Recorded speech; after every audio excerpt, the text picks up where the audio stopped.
Welcome to For Good Measure, an interview series celebrating diverse composers and other creative artists, sponsored by a grant from the California Arts Council. I'm Nanette McGuinness, Artistic Executive Director of Ensemble for these times. In this week's episode, we continue our Da Capo Conversations, a mini-series where we'll be giving familiar segments a topical twist. Today we revisit Stephanie M. Neumann's and Brennan Stokes' perspectives on a piece of theirs that we played. Here's what Stephanie M. Neumann had to say. You wrote Hydrocosmic Echoes for E4TT, which we premiered in 2022 for Dark Universe Mysterious Spaces. For that piece, can you talk about the compositional process and your inspiration for the piece? Because I remember it definitely was a fixed media with ocean sounds.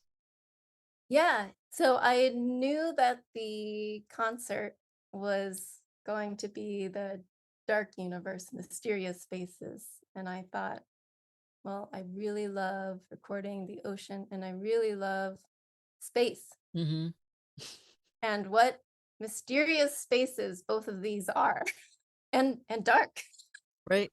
Really, I mean, so I thought it would be really interesting to kind of play around with the idea of sounds from both of these, but mixing them together and thinking about the similarities and differences in the exploration of space and the ocean and all of that in a piece.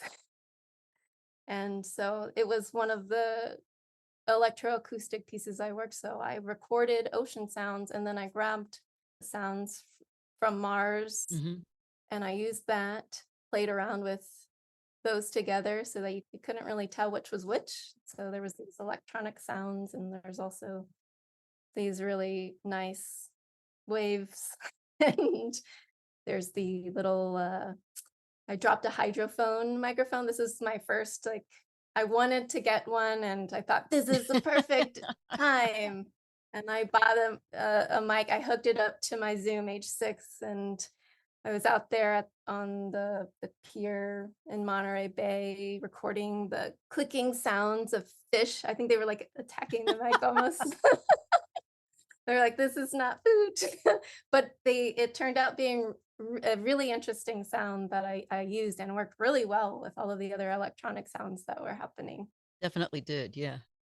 So yeah, I did that. And then I used the frequencies that I heard from all of these recordings and I started writing, pitches for the instrumentalists and textures and all of that. And I created melodies with that and did interplay between the recording and their acoustic sounds. And yeah, it was fun. And it's notated, but I like to use events. So there's a event of maybe a notated section, but it's a timed score. Right. And so then you would do these different events at certain times. Sometimes it could just be text, or sometimes it's actually the specific notes and melodies that they should be playing, or just some pitches, and they can decide how to play, when to play. Maybe there's a little bit of instruction with it. So that's how that piece came to be and ended up being realized. It was a wonderful piece. And I really liked that you leaned into the notion of space and ocean and deep spaces. When I came up with the title, I didn't just call it space. I specifically wanted to have spaces in there. Yeah. It's clear you like to play with sound. Is that what draws you to using fixed media in your composing? And do you see advantages and disadvantages to that? I think that in a way it's another or a few more musicians. That's how I hear it sometimes. So I made a trio sound like 7 people. Right, right. So I think an advantage is I can kind of fill out some of the sound how I would like because I have these recordings in addition to the players. And also I like to present it to people who haven't really played it before sometimes, just to see what happens. Sometimes people don't like it, but I feel like for the most part, people are interested They'll try in it it. once, right? The right one, yeah. But seeing how the performers react in their own way to the sound is really important to me. But that's the difficult part, is like I'm recording this sound from a totally different space, different area, somewhere else. And I experienced it one way. And so some of that stuck with me when I was writing the piece too. I'm in that, but then I'm presenting this to the performers, and they haven't, been through that same experience. They weren't there on the beach when I recorded the ocean. They weren't there, like, like there's some of that where it probably, like, it doesn't translate, but that's what I'm trying to do in my program notes, or also extra things, bringing performers into a space with sound that is already there instead Mhm. of things that I've recorded, is also super exciting for me and almost easier because it's there. It's the natural sound, I guess. I didn't have to capture it. And then, so Mhm, mhm. I've done a little bit with that, but it's sometimes hard when you want to play in a concert hall, you know? Yeah. So it sounds like part of what you care about in your music isn't just the external experience, it's the experience from the inside. Yeah, I think it's because of the way I really experience sound personally. And so sitting in it, in the sound, for me is meditative, Mhm, mhm, can be. mhm. And also the whole, something I say, something that I wrote about in my thesis, the whole idea of all sound is music. And I really believe that when I'm writing, that I'm in that mindset of, you know, that's why I'm recording a fan. Because there's so many frequencies, there's so much potential in that fan that you're just like, oh, it's so annoying. And yes, it can definitely be sometimes painful. Yes. But then when I go in and I'm like messing around with EQ, and like, which is like, picking out frequencies and different pitches, I'm really like getting deep into that sound. And it becomes almost, for me, it becomes something else. Here's what Brennan Stokes had to say. Your works to date feature vocal music, including your wonderful song cycles that you wrote for us, The Unseen to poetry by Sarah Teasdale and Mother Love to poems by Rita Dove. You want to talk about those, the inspiration, writing them, and they're both wonderful cycles. Oh, thank you. And thank you for commissioning me to write them for the ensemble. Um yeah, Mother Love was a fun insight and kind of take on kind of the Greek story.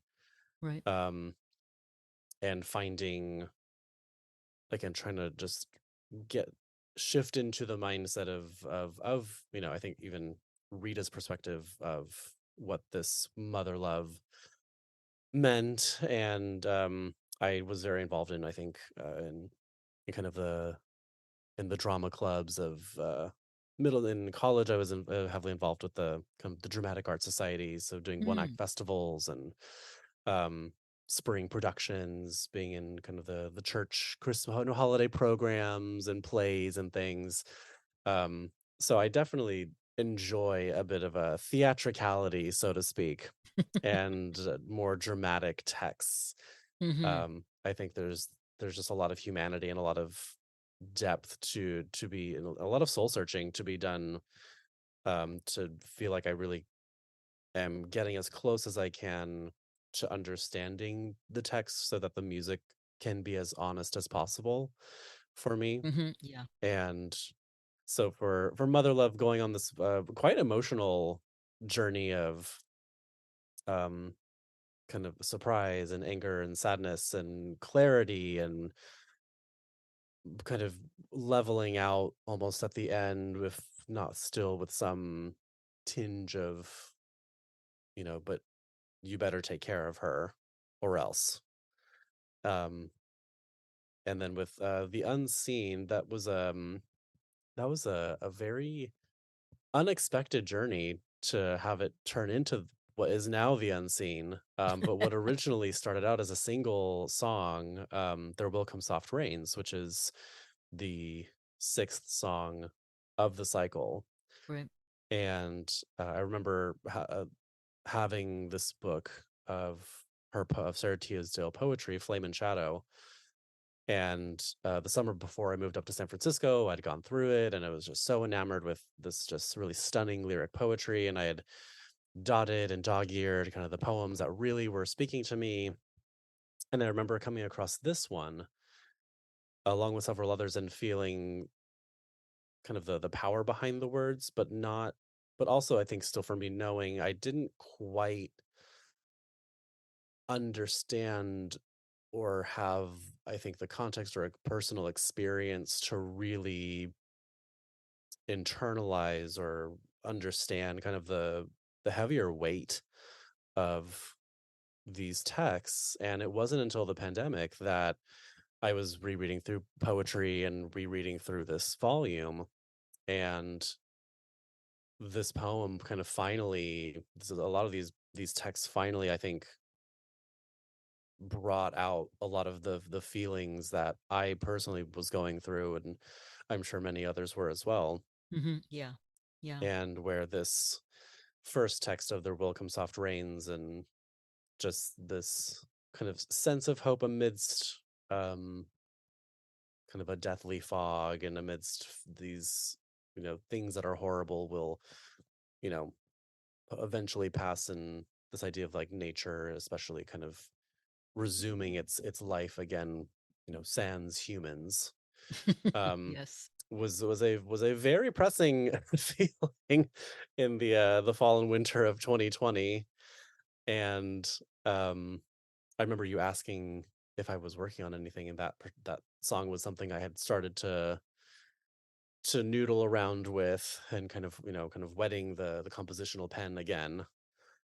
And turning it into the full cycle was a really wonderful process of finding texts that again were dealing with sickness and feelings of isolation and anger or frustration. And it was a really almost kind of startling realization to read these words that were penned in 1920 and sitting there in 2020 going, this is very eerie. And of course, the goosebumps definitely were hitting several times. Yeah. Um, and it was just, and I remember I took about 2 weeks to completely write out the texts several times over, because there's one set of the poems where I'm just, her lyric poetry she has a very concise but beautiful way of describing things, and her word choice is immaculate.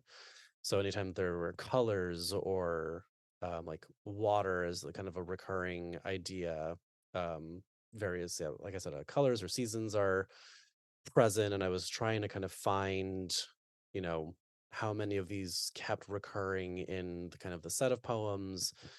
I think one set of me writing them out was trying to figure out like what is the almost the person who is going through this, who is speaking these words, like what is their emotional, physical journey through this whole process? Where's their psyche at kind of as it shifts and changes? Um and what kind of as the cycle like kind of almost starts, almost kind of with this kind of where it ends almost, but kind of the one of the first things is the vocalist kind of has this sharp intake of a breath, almost like waking from a bad dream, to at the very end of the cycle, um having kind of the final relaxed release of breath. um and it's just the kind of the beautiful transition between kind of the angst of and and frustration and sadness of so much of the cycle that is eventually just released out, and there's a calm and the that kind of almost that thin line transition of life to death and what happens after, and what I think we can hope to have happen when all is said and done, for the last movement kind of acting more as an epilogue or prayer of, you know, a gift to be able to come back when things are just peaceful and calm. Yeah. But it's definitely I love kind of digging into the text itself, because, you know, I think there's so much to be even learned and reflected upon before I try and bring myself into the picture. Indeed, both poets are really fabulous poets. I love their texts, their writing, and you created dramatic arcs out of both cycles. The way you're describing the dramatic arc in The Unseen is very accurate to how it's experienced outside. So it is a wonderful piece. And you and I have talked about this, but the group is hoping to record it, not the very next one, which is already recorded and being edited, but the next recording after that. So fingers crossed that that'll come about. Yeah. Thank you for listening to For Good Measures Da Capo Conversations, and a special thank you to our guests for joining us today. If you enjoyed this episode, please subscribe to our podcast by clicking on the subscribe button, and support us by sharing it with your friends, posting about it on social media, and leaving us a rating and a review. To learn more about E4TT, our concert season online and in the Bay Area, or to make a tax-deductible donation, please visit us at www.e4tt.org. This podcast is made possible in part by a grant from the California Arts Council and generous donors like you. For Good Measures produced by Nanette McGuinness and Ensemble for These Times, and designed by Brennan Stokes, with special thanks to co-producer and audio engineer Stephanie M. Neumann. Remember to keep supporting equity in the arts, and tune in next week for Good Measure.